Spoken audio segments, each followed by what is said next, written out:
السلام عليكم، كي دايرين؟ لاباس عليكم؟ كنتمنى تكونوا كلكم بخير وعلى خير. واليوم رجعت لكم بفيديو جديد، وصفه جديده. اليوم غادي نشارك معكم واحد التحليه بارده كتجي رائعه جدا جدا، وان شاء الله غادي تعجبكم وغادي تعجب وليداتكم. ومكوناتها ماشي كتار وغادي تحضروها بسرعه. بالنسبه لمقادير هاد الطرطه، عندي هنا 4 البيضات، عندي ما يقارب 250 غرام من البسكوي. هنا عندي بالنكهه ديال جوز الهند، يعني هاد البسكوي ما فيش سكريات كثيره لانه اصلا الطرطه كتكون حلوه.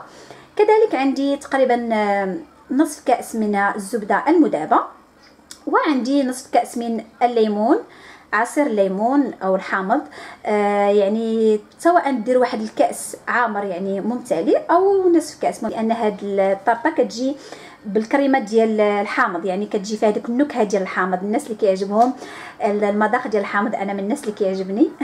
عندي هنايا تقريبا 400 غرام من علبه الحليب المركز والمحلى. يمكن لكم تستعملوا الحليب اللي ماشي محلى، يعني اللي بغيتو ديروها اقل سكر، كيبقى لكم الاختيار بطبيعه الحال. الان اول حاجه غادي نطحن هذا البسكوي هذا، وضعته هنا هذا الخلاط.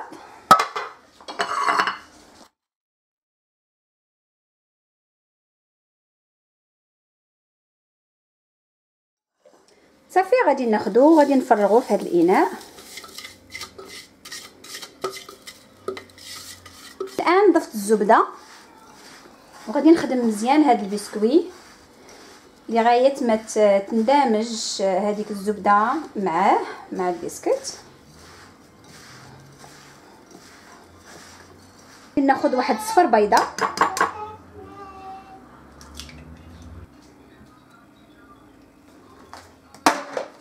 ونمزجو جيدا. الان خديت هذا الصحن اللي كيتوضع في الفرن وغادي نفرغ فيه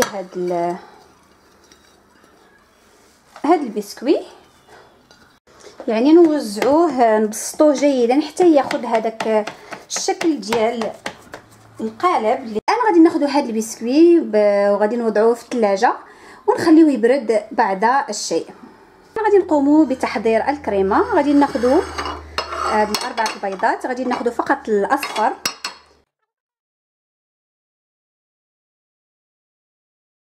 نحتفظوا بالابيض. وغادي نضيف الان الحليب المركز، وغادي نضيف كذلك الليمون. غنخفقوا هاد العناصر مع بعض لغايه ما يصير المزيج عباره عن كريمه سميكه.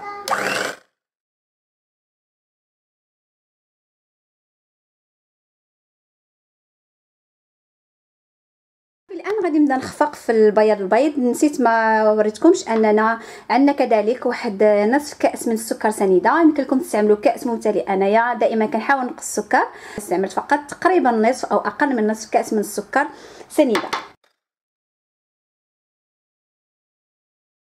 اضافه السكر شيئا فشيئا.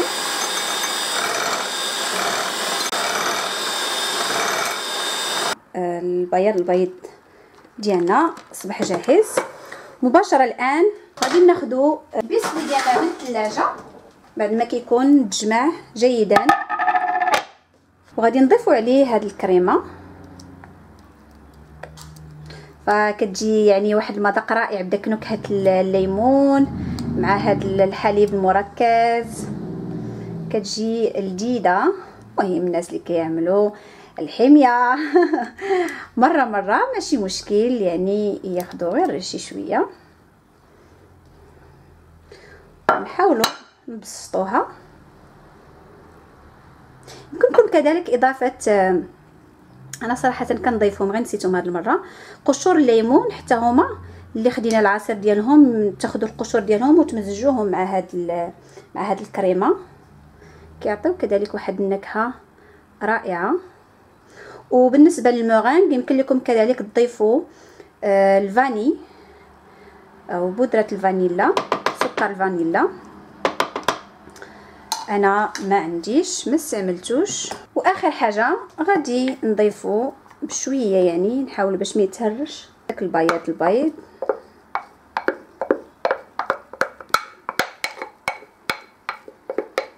نبداو نبسطو هكا غير بشويه، قلت لك بشويه فوالا.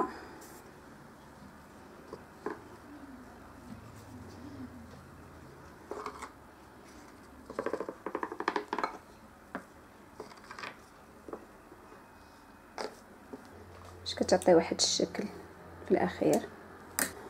اي فوالا، ها هي دابا الطارطه ديالنا صبحات جاهزه. غادي ندخلوها للفرن المسخن بدرجه حراره 190 حتى ل 200. المده تتراوح ما بين تقريبا 25 دقيقه.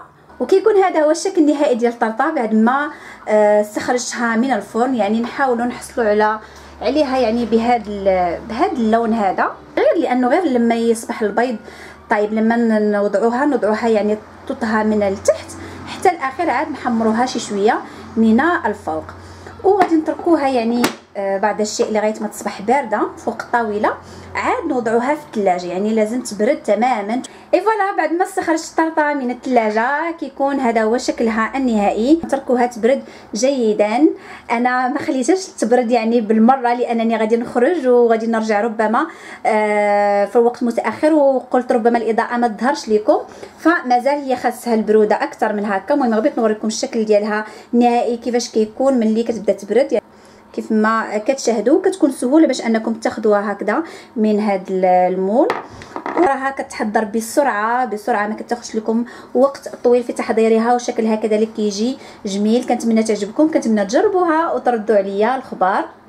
إلا عجبتكم وحابين المزيد من الوجبات السهله والسريعه التحضير ما عليكم الا تخلوها لي في التعليق، كذلك تشجعوني بلي لايك نوصل الفيديو الى عدد كبير من اللايكات. شاركوا الفيديو مع الاصدقاء والاحباب لكي تعم الفائده.